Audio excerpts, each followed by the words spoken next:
కరుణాం కరుణాతరంగితాక్షీం ధృతపాశాంకుశపుష్పబాణచాపాం అణిమాధి విరామృతాం మయూఖైః అహమిత్యేవ విభావయే భవాని.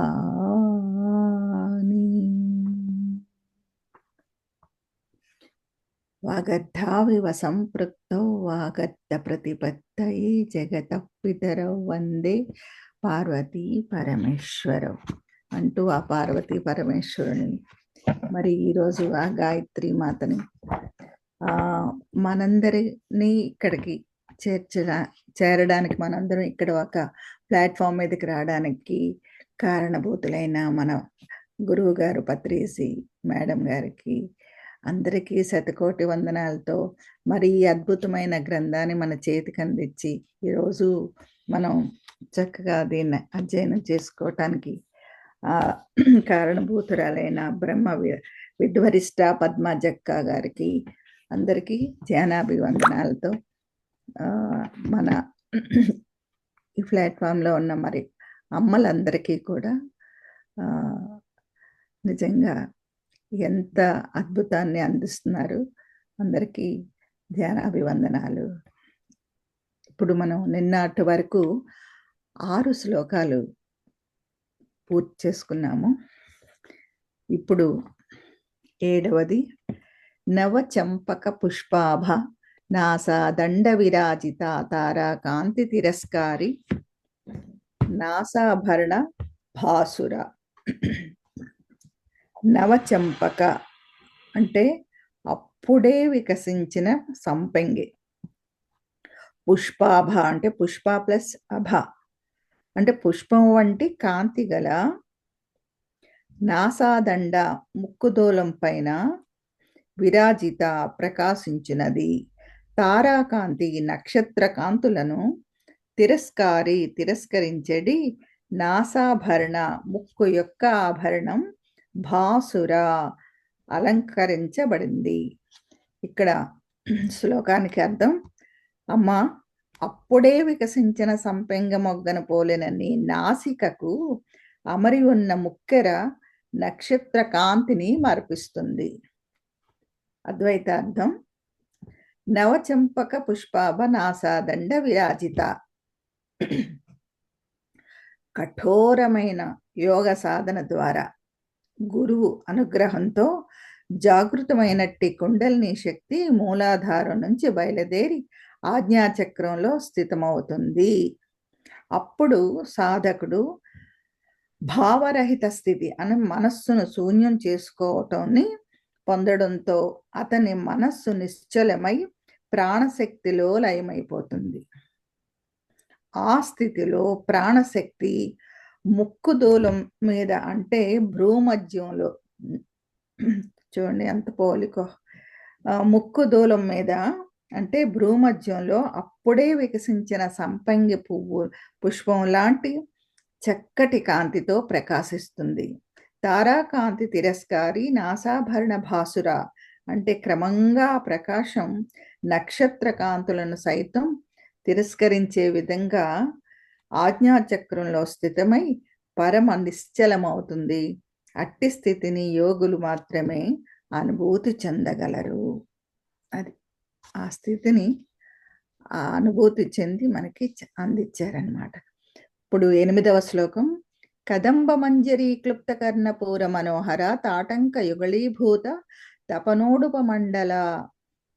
కదంబ మంజరి కడిమి పూల గుత్తి, క్లుప్త చేయబడిన, కర్ణపూర పూరించబడిన చెవులు, మనోహర అందమైన మనస్సును హరింపజేసేది, తాటంక యుగళీభూత 2 చెవులకు కుండలములు, తపనోడుప మండల సూర్య చంద్ర మండలాలు, తపన ప్లస్ ఉడుప మండల. అది అమ్మా సూర్య చంద్ర మండలాలు అను తాటంకములనే చెవి కమ్ములుగా ధరించిన నీవు కదంబ మంజరితో శోభిల్లుతున్నావు తల్లి అని నామానికి అర్థము. అంటే కదంబమంజరి క్లుప్త కర్ణపూర్ణ మరోహర. అక్కడ అద్వైతం ఏంటంటే కదంబ వృక్షముల యొక్క ఛాయలో కూర్చొని ధ్యాన సాధన చేసిన ఆ పుష్పాల వాసన పీలుస్తూ ధ్యాన సాధన చేస్తుంటే మనస్సు శూన్యం అవుతుంది. తాటంకయుగళీభూత తపనోడుప మండల. మన శరీరంలో 3 ముఖ్యమైన నాడులుంటాయి. అవి ఇడ, పింగళ, సుషుమ్న. ఇందులో ఇడానాడి వెన్నుపాము కేంద్రంలో ఉన్న సుషుమ్ని నాడికి కుడివైపు ఉంటూ శరీరంలోని ఉష్ణతత్వాన్ని నియంత్రిస్తూ సూర్యనాడిగా పిలువబడుతుంది. పింగళ నాడి సుషుమ్న నాడికి ఎడమవైపున ఉంటూ శరీరంలోని శీతలత్వాన్ని నియంత్రిస్తూ చంద్రనాడిగా పిలువబడుతుంది. ఈ 2 నాడులు కూడా శరీరంలోని వాత, పిత్త, కఫ తత్వాలను ప్రకోపింపచేస్తాయి అవి ప్రకోపింపచేస్తూ ఉంటాయి అని. జ్ఞాన ప్రకాశాన్ని కలిగి ఉన్న సుషుమ్న నిరంతర ధ్యాన సాధన ద్వారా ఇడా, పింగళ నాడుల ఉధృతం తగ్గి అవి ప్రశాంతంగా మారినప్పుడు సుషుమ్నా నాడి జాగృతమై మూలాధారంలో నిద్రాణమై ఉన్న కుండలిని శక్తిని జాగృతం చేసి దానిని ఆజ్ఞాచక్రాల్లోనికి ప్రవేశపెడుతుంది. ఆ ప్రాణశక్తే నక్షత్ర కాంతులను తిరస్కరించి నాసాభరణంలా వెలుగుతుంది. అలా ఉద్వేగం తగ్గిన ఇడా, పింగళ నాడులు 2 కణతలపై సూర్యచంద్రుల్లా వెలుగుతూ 2 చెవులకు అలంకరించిన కడిమి పూల గుత్తుల్లా ప్రకాశిస్తాయి. కేవలం పింగళ నాడి నుంచి మాత్రమే శక్తి ప్రవాహం జరిగితే శరీరం కుదురుగా ఉండదు. మరి అలానే ఇడానాడి నుంచి మాత్రమే శక్తి ప్రవాహం జరిగితే మనస్సు కుదురుగా ఉండదు. కనుక జీవితం సమస్థితిలో ఉండాలంటే ధ్యాన సాధన ద్వారా ఈ 2 నాడులను సమస్థితిలో ఉంచుకోవాలి. అప్పుడే సాధకుడికి ప్రాపంచిక విషయాలపై ఆసక్తి తగ్గిపోయి ఆధ్యాత్మిక విజ్ఞానంపై అనురక్తి పెరుగుతుంది. ఇప్పుడు 9వ శ్లోకం దగ్గరకు వచ్చాం. పద్మరాగ శిలాదర్శ భావి కపోల భూహు నవ విద్రుమ బింబశ్రీ న్యత్కారి రదనచ్చదా. పద్మరాగ శిల, పద్మరాగాలనే రాళ్ళు అంటే కెంపులు అన్నమాట. ఆదర్శ అద్దం, పరిభావి తిరస్కరించడి, కపోల భూహు చెక్కుళ్ళు గల, నవ నూతన విద్రుమ పగడాల యొక్క, బింబ దొండపండు యొక్క, శ్రీ కాంతి న్యత్కారి తిరస్కరించడి, రదనచ్చద పెదవుల గల. అమ్మా, నీ చెక్కిళ్ళ తేజస్సు పద్మరాగ మణుల కాంతుల వలె ప్రకాశిస్తున్నవి. పగడపు కాంతి వలె మెరుగుచున్న నీ అధరములు నీ సౌందర్యమును ద్విగుణీకృతం చేయుచున్నవి తల్లి. ఇక్కడ అద్వైతం ఏంటంటే యమ నియమాలతో కూడి జీవించే సాధకుడు కనీసం 3 గంటల పాటు శరీరాన్ని నిశ్చల స్థితిలో ఉంచగలిగే సాధన చేస్తేనే ఆసన సిద్ధిని పొందుతాడు. అప్పుడే అతడు తన ఇంద్రియాలను ప్రాపంచిక విషయాల నుంచి మరల్చి తన మనస్సును అంతర్ముఖం గావించి దానిని ఆజ్ఞాచక్రంలో నిలపగలుగుతాడు. పద్మరాగ శిలాదర్శ పరిభావి కపోల భూహు. ఆ స్థితిలో అతడిలో కుండలిని శక్తి జాగృతమై అతడి శరీరం మరి చెక్కుళ్ళు గులాబీ రంగుతో కూడిన ఎరుపు రంగులో మెరిసిపోతాయి. నవ విద్రుమ బింబశ్రీ న్యత్కారి రదనచ్చద. అతడి పెదవులు దొండ పండ్ల వలె నూతన పగడపు కాంతిని సంతరించుకుంటాయి. ఇప్పుడు మనం 10వ శ్లోకం. శుద్ధ విద్యాంకురాకార ద్విజ పంక్తి ద్వయోజ్వల కర్పూర వీటికామోద సమాకర్ష దిగంతరా. శుద్ధ విద్య అంటే బ్రహ్మ విద్య, అంటే అదే ప్రాణాయామం. అంకురాకార అంటే అప్పుడే మొలకెత్తిన చిగురాకుల, అంకుర ప్లస్ ఆకార అంటే ఆ చిగురాకుల వలె అని. ద్విజ పంక్తి దళాల వరుసలు, ద్వయో రెండు ఉజ్వల ప్రకాశించుచున్నది కర్పూర వీటిక కర్పూర సుగంధ ద్రవ్యాల వల్ల కలిగిన ఆమోద పరిమళాలచే సమాకర్షిత్ సమానంగా ఆకర్షించడి దిగంతర దిక్ ప్లస్ అంతర దిక్కులన్నీ. ఇక్కడ శ్లోకానికి అర్థం, అమ్మా స్వచ్ఛమైన నీ పళ్ళ వరుస అప్పుడే అంకరించిన శుద్ధ విద్యవలే ఉన్నవి. మీ తాంబూలములోని కర్పూర కళికల పరిమళములు దిగంతరములకు వ్యాపించుచున్నవి. దిగంతరములకు అద్వైతార్థం ఏంటంటే శుద్ధ విద్యాంకురాకార ద్విజ పంక్తి ద్వయోజ్వల అంటే నియమ నిబద్ధనమైన జీవన విధానంలో సాగుతూ శ్రద్ధగా ధ్యానం చేసే సాధకుడికి తగిన సమయంలో ప్రాణశక్తి జాగృతమై క్రమక్రమంగా అది ఆజ్ఞాచక్రంలోకి ప్రవేశిస్తుంది. అప్పుడు సాధకుడిలో శుద్ధ విద్య అంటే బ్రహ్మ విద్యకు అంకురార్పణ జరిగి అప్పుడే మొలకెత్తిన అంకురం నుంచి ఆవిర్భవించిన చిగురాకుల వలె ఆజ్ఞాచక్రంలో రెండు దళాలుగా ప్రకాశిస్తాయి. కర్పూర వీటిక ఆమోద సమాకర్షిత దిగంధర. అలా జరిగినప్పుడు సాధకుడి చైతన్యం కర్పూర సుగంధ ద్రవ్య భరితమైన నలు దిక్కులకు ఆకర్షణ వ్యాప్తిస్తుంది. నిజ సల్లాప మాధుర్య వినిర్భచిత్త కచ్చపి మందస్మిత ప్రభాపూర మజ్జత్కామేశ మానస. నిజ స్వయం సల్లాప చతుర సంభాషణలు మధురమైన వినిర్భర్తిత బెదిరించబడిన కచ్చపి వీణ మందస్మిత చిరునగవు ప్రభాపూర కాంతి ప్రవాహం మధ్య అనే ధాతువు కామేశ కామేశ్వరుడు మానస మనస్సు కలది.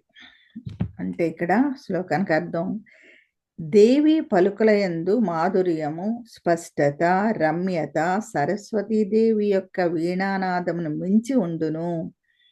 సరస్వతీదేవి వీణ పేరు కచ్చపి అని నేను గతంలో విన్నాను. అమ్మ చిరునవ్వు కాంతి ప్రవాహం ఎల్లలు లేనిదై కామేశ్వరుని మనసును కూడా రంజింప చేస్తుంది. నిజ సల్లాప మాధుర్య. ఇక్కడ అద్వైతం ఏంటంటే నిజ సల్లాప మాధుర్య వినిర్భచిత కచ్చపి అంటే కుండలిని శక్తి ఆజ్ఞాచక్రంలో వ్యవస్థితం అయినప్పుడు సాధకుని ప్రవర్తనలో గొప్ప మార్పు సంభవిస్తుంది.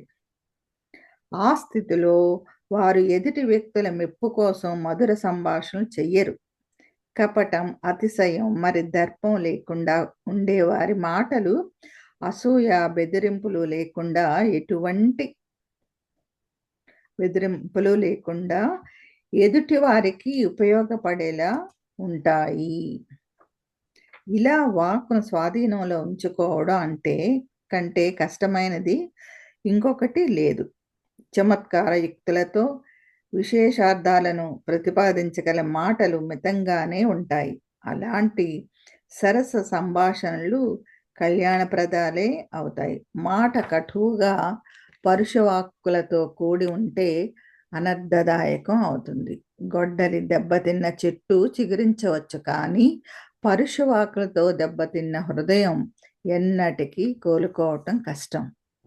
మన మనసులోని భావాన్ని ప్రకటించటానికి ఉపయోగించే ఉపకరణం వాక్కు అమోఘమైన పరమ పవిత్రమైన శక్తివంతమైన మరి అజ్ఞానాన్ని పారద్రోలి సుజ్ఞానాన్ని అందించే ఆ వాక్కు సమస్త చరాచర జీవరాశిలో ఒక్క మానవుడికే లభించిన అమూల్యమైన వరం.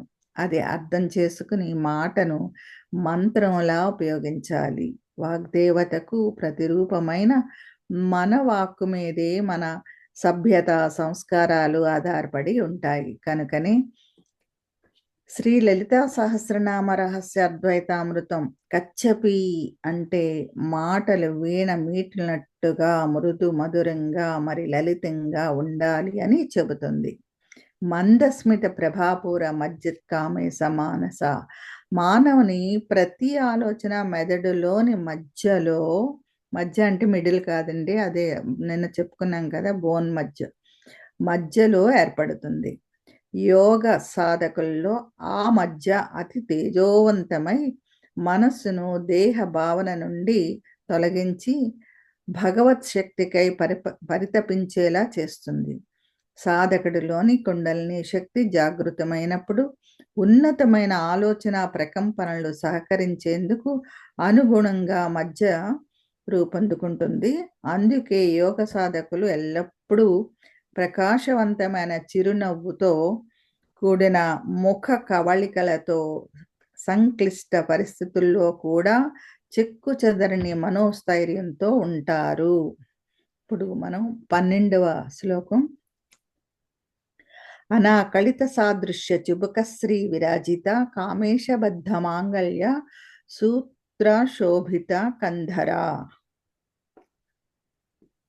అనాకళిత అంటే ఊహింపశక్యం కాని, సాదృశ్య పోలిక గల, చుబుక గెడ్డం, శ్రీ అంటే కాంతి, విరాజిత ప్రకాశించుచున్నది, కామేశ కామేశ్వరుడు, బద్ధమైన, మాంగళ్య సర్వమంగళకరమైన, సూత్ర శివసిద్ధికారక విద్య, శోభిత ప్రకాశించే, కంధర కంఠం కలది.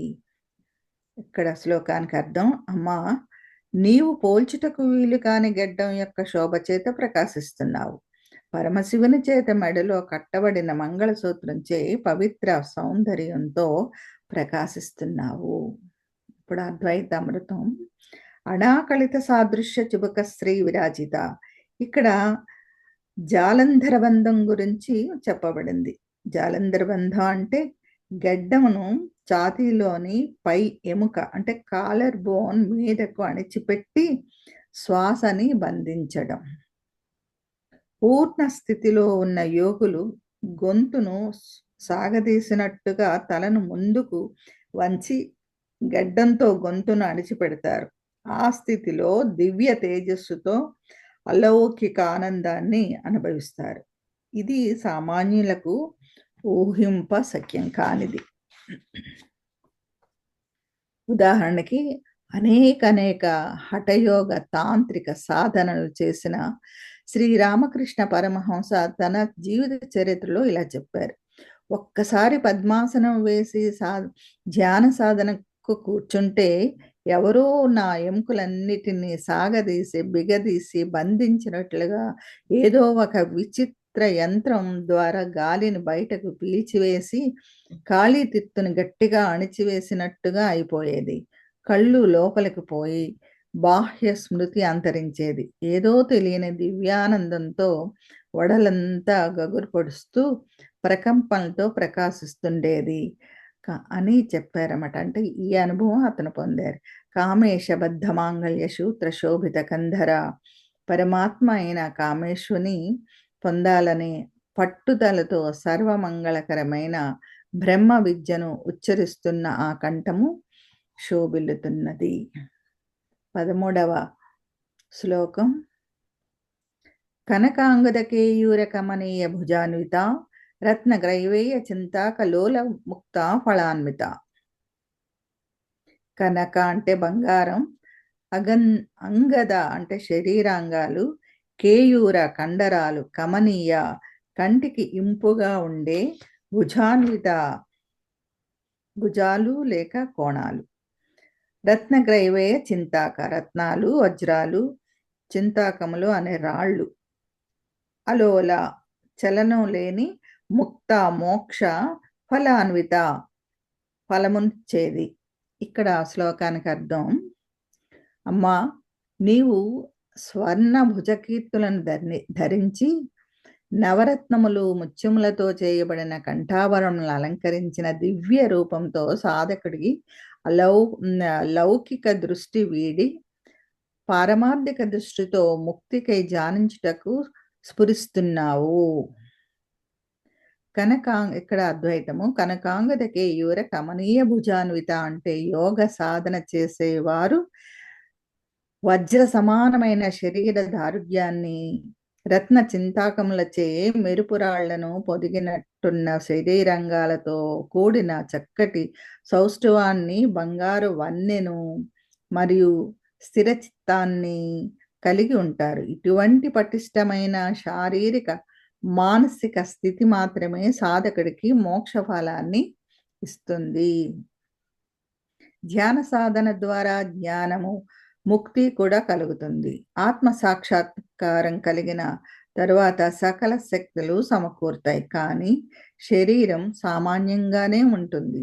హఠయోగ సాధన చేయవారు ఎన్నో కఠినమైన నియమ నిబంధనలను ఆచరిస్తూ చేసే సాధన వలన సత్ఫలితములు తప్పక కలుగుతాయని మహాత్ములు చెబుతారు.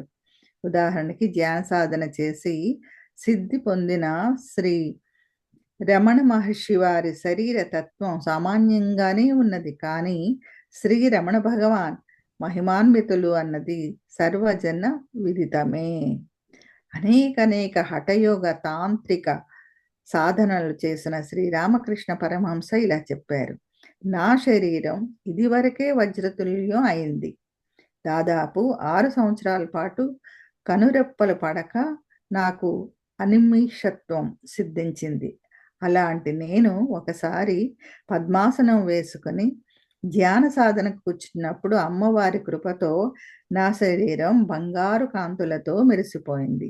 అప్పుడు నేను ఈ బంగారు ఛాయ, వజ్ర శరీరం, అనిమిషత్వం నాకు వద్దు. నేను దివ్య జ్ఞాన ప్రచార నిమిత్తం జనసామాన్యంలోకి వెళ్ళవలసిన వాడిని కనుక నాకు నా మునుపటి సామాన్య శరీరం చాలు అని జగన్మాతను ప్రార్థించాను అని తమ జీవిత చరిత్రలో తెలియజేశారు. ఇటువంటి అద్భుత శరీరధారులైన అనేక మంది యోగులు హిమాలయాలలో మరి ప్రపంచంలోని ఇతర గుప్త ప్రదేశాలలో ఇప్పటికీ అమరంగా జీవిస్తూ ఉన్నారు. రత్నగ్రైవేక చింతాకలోల ముక్త ఫలాన్విత అంటే జనన మరణ చక్రం నుంచి విముక్తి పొంది అనంతం మరి శాశ్వతమైన పరమపదాన్ని పొందాలంటే సాధకులు ధ్యాన సాధన ద్వారా కుండలిని జాగృతిని పొంది ఆదిపరాశక్తి తత్వాన్ని పరిపూర్ణంగా అవగాహన చేసుకోవాలి. అలా అవగాహన పొందిన ఆదిపరాశక్తి తత్వానికి అనుగుణంగా తమ తత్వాన్ని మార్చుకుంటూ తమలోని మానవత్వాన్ని దైవీతత్వంగా ఉన్నతీకరించుకోవాలి. ఇప్పుడు మనం 14 కామేశ్వర ప్రేమ రత్న మణి ప్రతి పణస్తని నా భ్యాలవాల రోమాళి లతాఫల కుచద్వయి. కామేశ్వర ప్రేమ విశ్వరచన పట్ల కామ్యమును కలిగిన ఈశ్వరుడి యందు ప్రేమను కలిగి ఉండడం.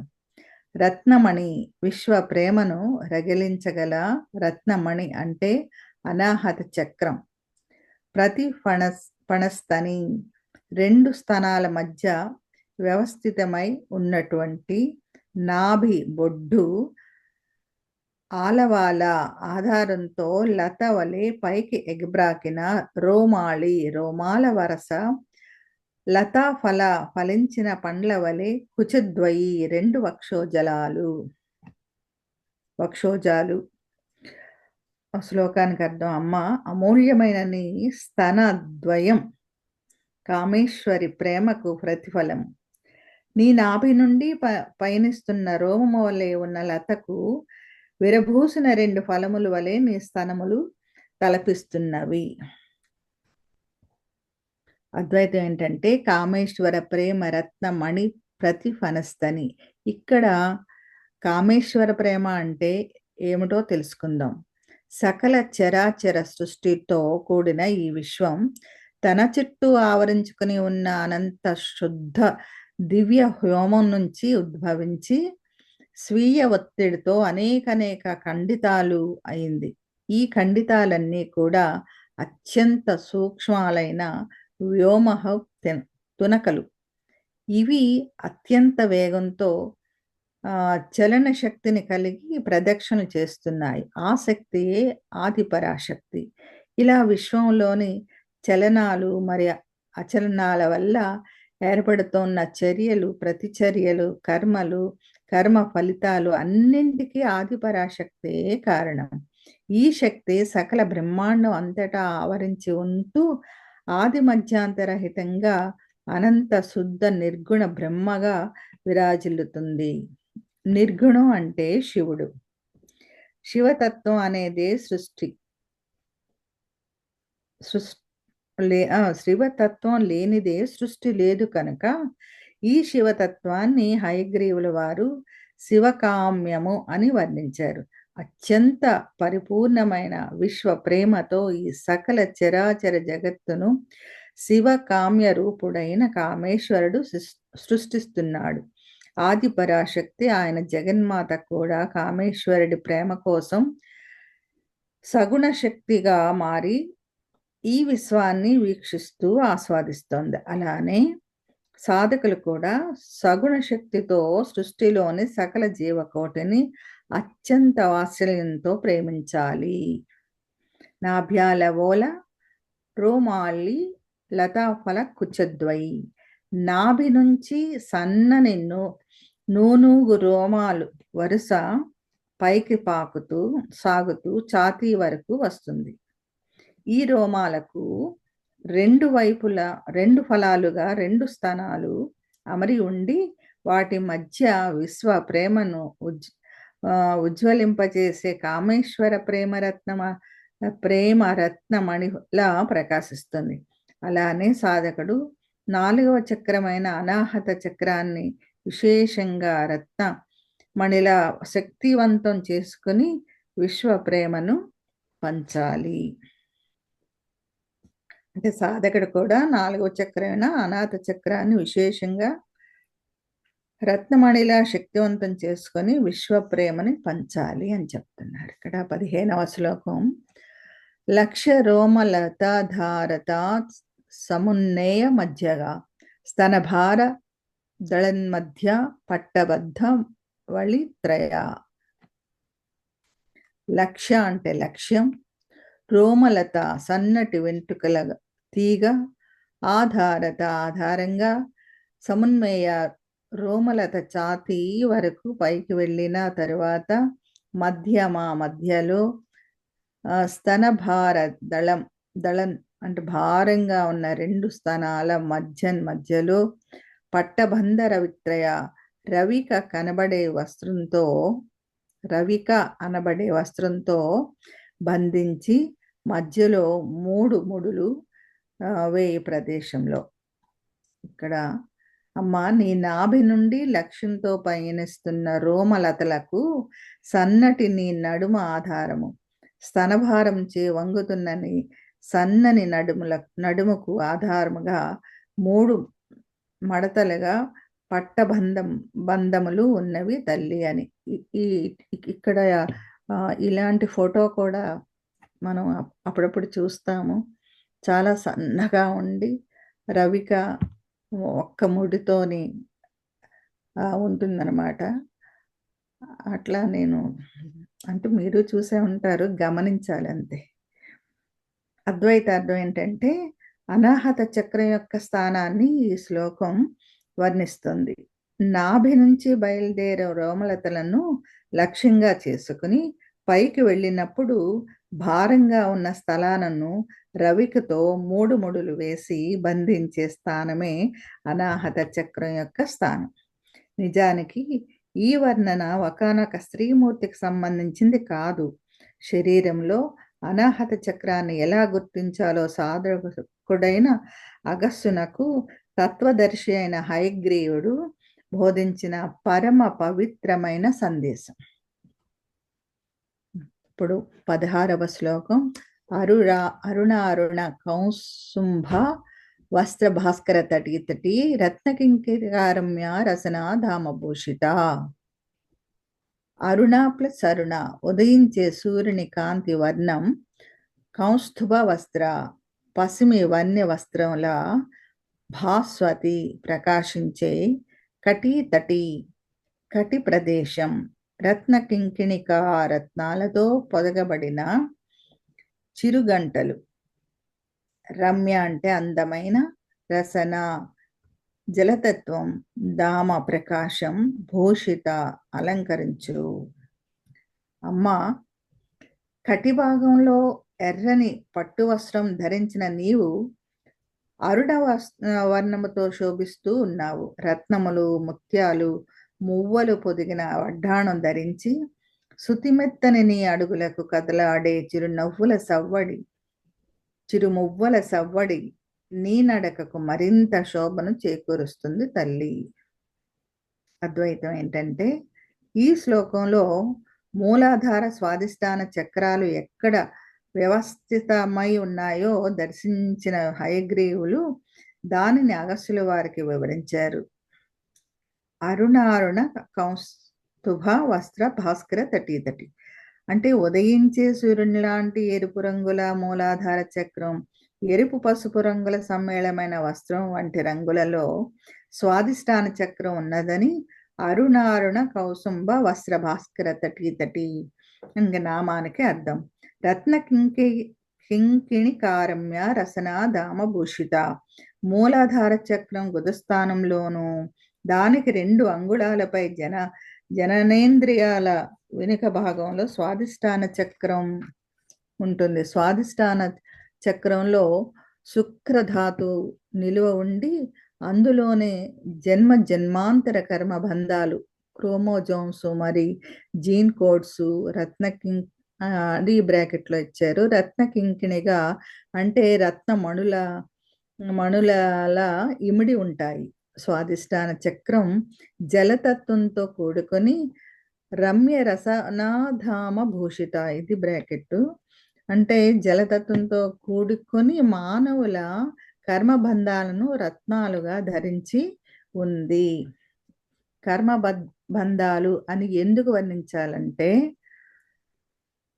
వాటిని తొలగించడం మరి నశింపజేయడం ఏ దేవత యొక్క వశంలో కూడా లేవు. మానవుడు తనంతట తాను వాటిని స్వయంగా అనుభవించాలి, లేదా జ్ఞాన సాధన ద్వారా ఆలోచనారహిత స్థితికి వెళ్ళి జ్ఞాన పరిపక్వతను పొంది ఆ అవగాహనతో తనకు తానుగా తన కర్మలను నశింపచేసుకుని వాటి నుంచి ముక్తిని పొందాలి. ఉద్ధరేతాత్మానం అని కృష్ణ భగవానుడు భగవద్గీతలో చెప్పారు కదా. అది మనం 17వ దగ్గరికి వచ్చాము. కామేశజ్ఞాత సౌభాగ్య మార్ధవోరుద్వయాన్విత మాణిక్యమకుటాకార జానుద్వయ విరాజిత. కామేశజ్ఞాత, కామేశుని దర్శించాలన్న కోరిక, సౌభాగ్య ఫలవంతం చేయగల, మార్ధవోరుద్వయాన్విత అంటే 2 తొడలు గలది, మాణిక్య రత్న ఖచ్చితమైన, మకుటాకార అర్ధగోళాకారం గల, జానుద్వయ మోకాళ్ళ జంటతో విరాజిల్లు.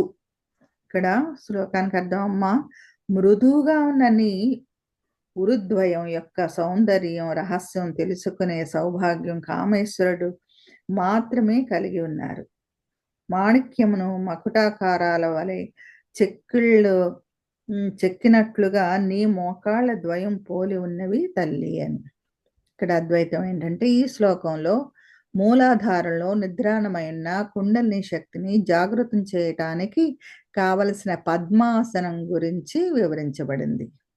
2 తొడలను ఒకదానితో ఒకటి పార్చి మోకాళ్లను అర్ధగోళాకారంగా మడిచి వాటిపైకి వచ్చే విధంగా 2 పాదాలను తొడలపైకి చేర్చి ఆ తొడలకు ఒత్తిడికి కలగకుండా సుకుమారంగా పద్మాసనంలో కూర్చొని కామేశ్వరుని దర్శించాలి. అంటే కామేశ్వరుని దర్శించాలన్న కోరికను మృదుత్వంతో సఫలవంతం చేసుకునేలా సాధన చేయాలి.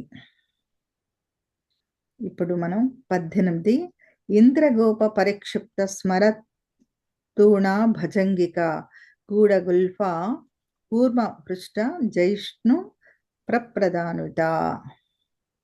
ఇంద్రగోప జననేంద్రియాన్ని గట్టిగా అణిచిపెట్టి పరిక్షిప్త ఇంద్రియాన్ని పరీక్షించుకుంటూ తూణాభ ఊర్ధ్వరేచకతను భావన చేస్తూ, జంఘిక పిక్కలతో, గూఢకుల్ఫ లుప్తమైన చీల మండలతో, కూర్మవృష్ట తాబేలు వీపు క్రింది జయిష్ణు దాగినటువంటి ప్రప్రదాన్విత పాదాలను పైభాగము పాదముల పై భాగము కలది. అమ్మా, నీ సుతిమెత్తని జంగముల ఇంద్ర నీల మణుల కాంతులతో ప్రకాశిస్తున్నాయి. సుకుమారమైన నడుములు కలిగిన సుతిమెత్తని పాదముల వంపు కూర్మవృష్టి భాగములను తలపిస్తున్నది తల్లి. ఇంద్రగోప పరిక్షిప్త స్మరతు నా భజంగిక. పద్మాసనంలో కూర్చుని గురువు చెప్పిన విధానంలో తొడలను బంధనం చేసి జననేంద్రియాన్ని అణిచిపెట్టి, జననేంద్రియం వెనుక ఉన్న లైంగిక జీవరసం లేదా శుక్ల శోణితాలను రహస్యంగా వెన్నుపాము ద్వారా పైకి ప్రసరించుకుంటున్నట్లు భావన చేయాలి. దీనినే ఊర్ధ్వరేతస్కత అంటారు. ఈ ఊర్ధ్వరేస్కతను కాయసిద్ధి వంటి యోగ ప్రక్రియ ద్వారా కూడా పొందవచ్చు. గూఢకుల్ఫ కూర్మవృష్ట జయిష్ణు ప్రప్రదాన్విత. పద్మాసనంలో కూర్చున్నప్పుడు పాదాల యొక్క అడుగు భాగం పైకి కనబడాలి. అప్పుడే ఆ కూర్చున్న భంగిమలో చీల మండలం కనబడదు. తాబేలు తన శరీరాన్ని మరుగుపరుచుకున్నట్లుగా ఉంటుంది. కూర్మ వృష్ణ జయిష్ణు ప్రప్రదాన్విత అంటే అది. ఇలా మూలాధార స్వాదిష్టాన చక్రాలు శరీరంలో వ్యవస్థితమైన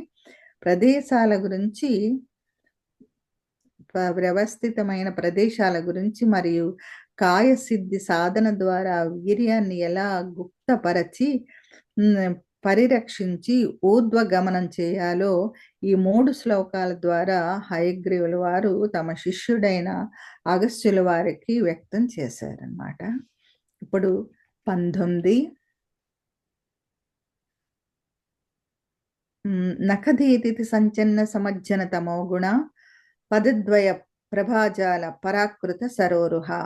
నఖధీతి పాదాల గోళ్ల కాంతులచే సంచన్న కప్పబడిన సమజ్జన నమస్కరించే జనుల యొక్క తమోగుణం పదద్వయ 2వ అడుగు యొక్క ప్రభాజాల కాంతుల సమూహంచే పరాకృత జయించబడిన సరోరుహ పద్మాలు. ఇక్కడ శ్లోకార్థం. అమ్మా, నీ కాలి గోళ్ల నుండి వెలువడే కాంతి తరంగముల చేత భక్తుల యొక్క అజ్ఞానం పారద్రోళ కలవు. నీ పాద పద్మముల కాంతులు పద్మరేకుల వలె మృదువుగా కోమలంగా ఉన్నవి అని. ఇక్కడ అద్వైతం ఏంటంటే, నఖరీతి సంచన్న సమజ్జన తమోగుణ అంటే శ్రద్ధతో ఆసక్తితో నియమ నిష్ఠలతో ధ్యానం చేసే సాధకులకు కుండలిని శక్తి జాగృతమై ఊర్ధ్వగమనమై మూలాధార చక్రం నుంచి పైకి కదులుతుంది. ఆ మొదటి కదలికలో మానవులలో తమోగుణం రూపంలో ఉన్న కర్మబంధాలు నశిస్తాయి. నఖధీతి సంచన్న సమజ్జన తమోగుణ అంటే అది. పదద్వయ ప్రభాజాల పరాకృత సరోరుహ 2వ కదలికలో మరింత ధ్యాన సాధన చేస్తూ ఉంటే సాధకుడి అజ్ఞానం నశించి కొత్త కర్మబంధాలకు లోను కాకుండా ఎలా జీవించాలో తెలుస్తుంది. పదద్వయ ప్రభాజాల పరాకృత సరోరుహ అంటే మరి జీవిత పరమార్థం బోధపడుతుందన్నమాట. ఇక్కడ జ్ఞానులకు బాగా అర్థమయ్యే ఒక విషయం చెప్పుకుందాం. నఖధీతి అంటే మనం ధ్యానంలో చేతులు కట్టేసుకుంటాం, కళ్ళు 2 మూసుకుంటాం, శ్వాస మీద ఉంచుతాం ధ్యాస. అప్పుడు చిత్త వృత్తి నిరోధం జరిగి విశ్వశక్తి ఆవాహనం జరుగుతుంది. మన కాళ్ళ చేతి వేళ్ల చివర ఉన్న ఎనర్జీ పాయింట్స్ నుంచి శక్తి తరంగాలుగా ప్రవహించడం మనం గమనిస్తాం. ఈ ప్రవాహం ఉధృతం అవుతున్న కొద్దీ మన నాడీ మండలం మరియు శరీరంలోని అణువణువులన్నీ ప్రక్షాళన చెంది మనం దివ్య తేజస్సుతో మరింత శక్తితో నిండిపోతాం. అప్పుడు మనం కర్మబంధాల నుంచి మరియు అజ్ఞానం నుంచి విముక్తులం అయి జ్ఞాన సుగంధ పరిమళాలతో జీవిస్తాం. మరి 20 సింజానమణి మంజీర మండిత శ్రీపదాంబుజ మరాళీ మందగమల మహాలావణ్య సేవదిహి. సింజాన లయబద్ధంగా ధ్వనించే మణి వజ్ర వైడూర్యాది మణి ఖచ్చితమైన మంజీర అందలచే మండిత అలంకరింపబడిన శ్రీ ప్రశస్తమైన పదాంబుజ పాదకమలాలు కలది. మరాళి రాజహంస మందగమన నెమ్మదిగా మనోజ్ఞమైన నడకగల మహా అంటే బ్రహ్మం లావణ్య అఖండానందం సేవదిహి నిధి. అమ్మా, వినసొంపుగా మ్రోగుతున్న రత్న ఖచ్చితములగు మణులతో కాలి అందలతో అలంకరింపబడిన ఈ పాద పద్మములు నర్తించే హంసవలే మెల్లగా అందంగా అడుగులు వేయచ్చు హంసను తలపిస్తున్నావు. సకల లోకాతీతమైన సౌందర్యనకు నిధివి తల్లి నీవు అని అక్కడ అర్థం.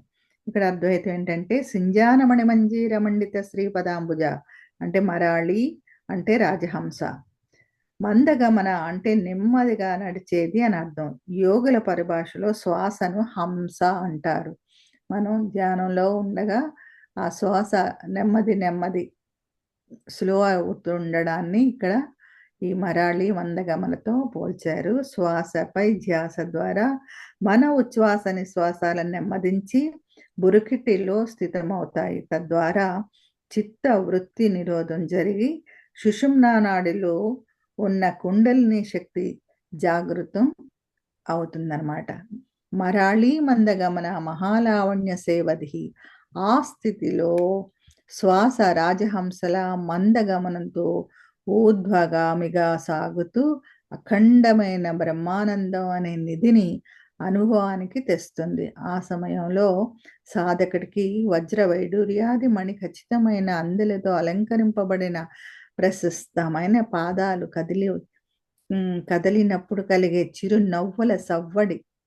చిరుమువ్వల సవ్వడి అనుభూతికి రావచ్చు. సింజానమణి మంజీర మండిత శ్రీపదాంబుజ అంటే అది పాలని నీళ్లను వేరు చేయగల హంసల లాంటి ధ్యానులు మంచి చెడుల మధ్య విచక్షణ జ్ఞానాన్ని కలిగి ఉంటారు అని ఈ శ్లోకానికి అర్థం. 21 సర్వారుణ నవజ్ఞాంగి సర్వాభరణ భూషిత శివ కామేశ్వరాంకస్త శివ స్వాధీన వల్లభ. సర్వ అంటే సర్వము, అరుణ లేత ఎరుపు రంగు, నవధ్యాంగి అవధులు లేని అవయవాలు కలది, సర్వాభరణ అన్ని ఆభరణాలుగా, భూషిత అలంకరించుచున్నది, శివ శివుడు, కామేశ్వరుడు, అంకస్త తొండపై కూర్చొని ఉన్న శివ అంటే నిర్గుణ బ్రహ్మ, స్వాధీన వల్లభ స్వాధీనం కలది. శ్లోకానికి అర్థం, అమ్మ పరతత్వ స్వరూపమైన కామేశ్వరుని వామాంకమును అధిరోహించి సర్వాభరణములు ధరించి అరుణకాంతితో శోభిల్లుతూ అపరిమితమైన ప్రేమ తరంగంతో శివుని స్వాధీనం చేసుకున్నావు తల్లి.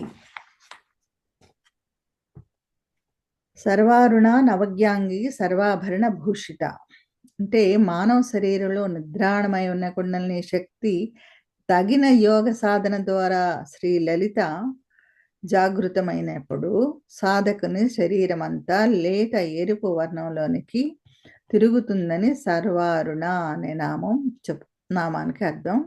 సాధకుడు నా శక్తి నా శరీరం అన్న పరిమితిలోనే కాకుండా సకల జీవరాశుల్లోనూ తానే వ్యాపించి ఉన్నానన్న భావన కలిగి ఉన్నప్పుడు అన్ని జీవుల శరీరాలు మరి అన్ని జీవుల అవయవాలు తన ఆధీనంలోనే ఉన్నట్టుగా అనుభూతి చెందుతాడు. నవధ్యాంగి సర్వాభరణ భూషిత అంటే శివ కామేశ్వరాంకస్త శివ స్వాధీన వల్లభ అంటే సకల చరాచర సృష్టి మరియు విశ్వ పరిణామం వెనక మహాసంకల్ప శక్తిని మహాకామేశ్వరుడని మహాకామేశ్వరి అని అంటారు. ఈ మహాసంకల్పంలో 2 అంశాలున్నాయి. అవి జ్ఞానం, 2 శక్తి. జ్ఞానాంశమునే కామేశ్వరుడని, శక్తాంశమునే కామేశ్వరి అని, శ్రీలలిత అని ప్రశంసించబడింది. మానవ శరీరం ఒకానొక సజీవ శ్రీచక్రం.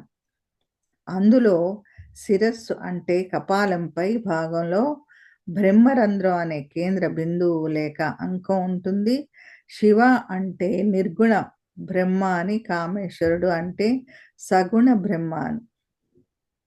ఈ నిర్గుణ బ్రహ్మను దర్శించాలన్న తపనతో యోగ సాధన చేసినప్పుడు కుండలిని శక్తి బ్రహ్మరంధ్రంలోని కేంద్ర బిందువులోకి ప్రవేశిస్తుంది. కామేశ్వరాంకస్త అంటే తద్వారా సాధకుడు తురీయాతీత స్థితిని పొంది తనను తాను స్వాధీనపరుచుకుంటాడు. శివ స్వాధీన వల్లభ అంటే మనం సుమేరు అంటే 22వ శ్లోకం. సుమేరు మధ్య శృంగస్థ శ్రీమన్నగర నాయక చింతామణి గృహాంతస్థ పంచబ్రహ్మాసన స్థిత. సుమేరు శ్రీచక్రంలోని మేరువు సుషుమ్నా నాడి యొక్క శీర్షం. మధ్య అంటే సుషుమ్నా నాడి యొక్క శీర్షంలోని కేంద్రం. శృంగ అంటే శిఖరంలో ఉన్న బ్రహ్మరంధ్రం. స్థ అంటే ఉన్నది. శ్రీమన్నగర నాయక అంటే మానవ శరీరానికి ఆధిపత్యం వహించేది. చింతామణి చింతామణుల వంటి కర్మబంధాలు. గృహాంతస్థ గృహంలో ఉంది. పంచబ్రహ్మ 5 బ్రహ్మలు లేక పంచభూతాలు. ఆసనం స్థిత ఆసీనమై ఉన్నది. ఇక్కడ శ్లోకానికి అర్థం.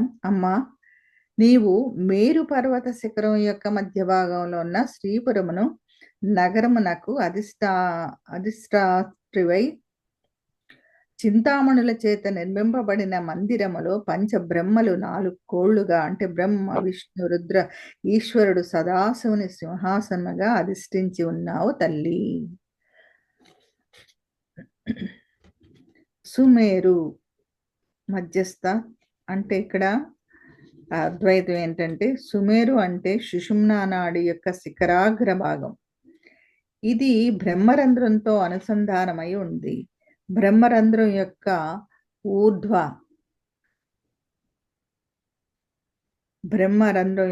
ఊర్ధ్వ కేంద్రం అంటే మధ్య భాగంలో కుండలిని శక్తి స్థితమైనప్పుడు సాధకుడి మనస్సు పూర్తిగా ప్రాణశక్తితో లయమై నిశ్చలం అవుతుంది.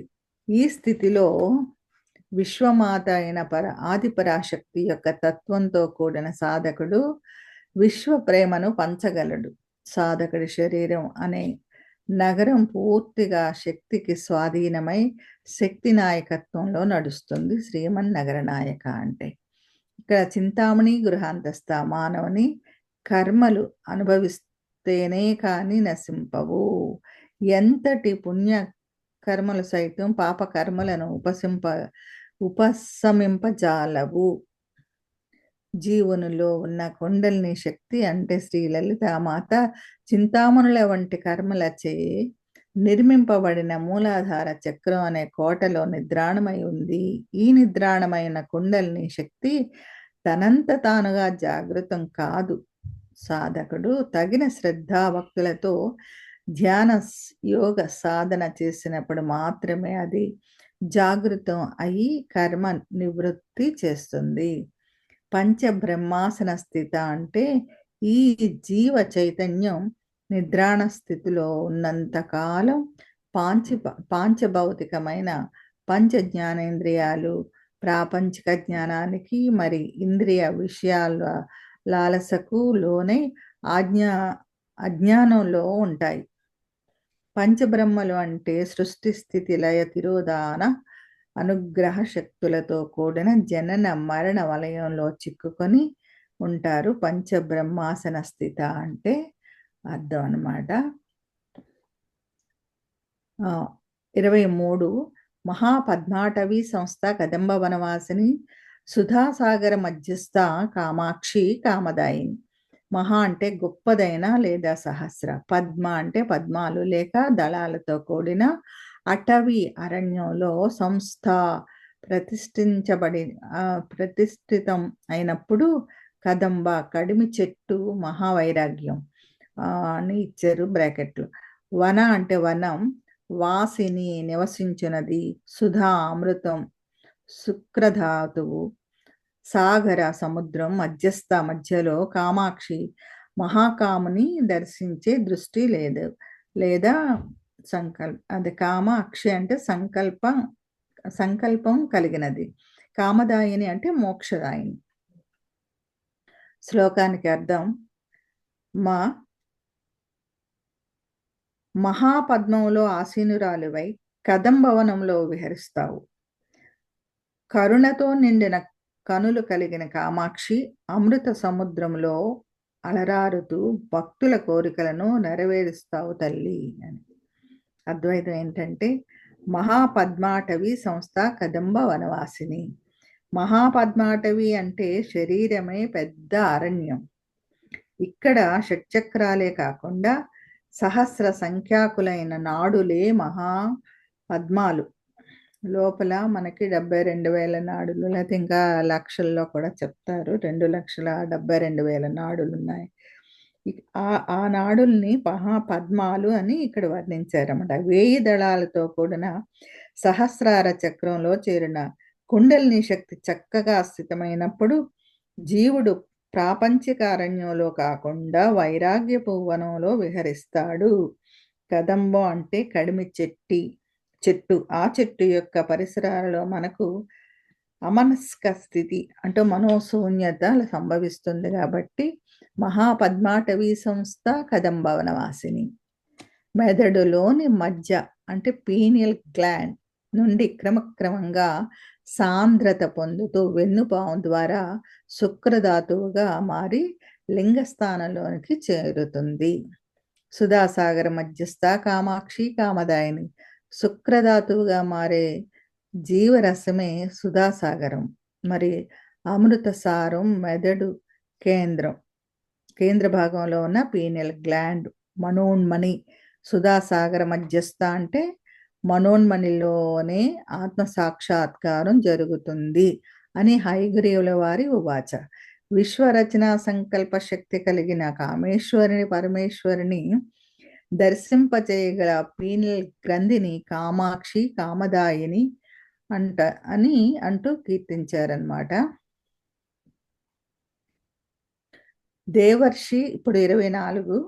దేవర్షి గణ సంఘాత స్తూయమానాత్మ వైభవ భండాసుర వదోయుక్త శక్తి సేన సమన్విత దేవ దివ్యమైన లేదా పరమ సాత్వికమైన ఋషి ఇంద్రియాలను జయించినవాడు, గణాలు లేదా సేన, సంఘాత సంఘటితమైన స్తూయమాన ధ్యానింపబడిన ఆత్మ ప్రాణశక్తి లేక కొండలిని శక్తి వైభవ విభవిస్తుంది. భండ శరీరము అసుర రాక్షస ప్రవృత్తి కలిగిన వద నిర్మూలించు నిమిత్తం ఉద్యుక్త ఉపక్రమించిన శక్తిసేన పరిపరి విధములైన మహాశక్తులు సమన్విత కూడుకొని ఉన్నది. అమ్మా నీవు, శ్లోకానికి అర్థం, అమ్మా నీవు దేవతలు ఋషులు మరియు గణములచే కీర్తించబడుచున్నావు. నీ ఆధ్వర్యంలో శక్తిసేన భండాసురుని సంహరించెను.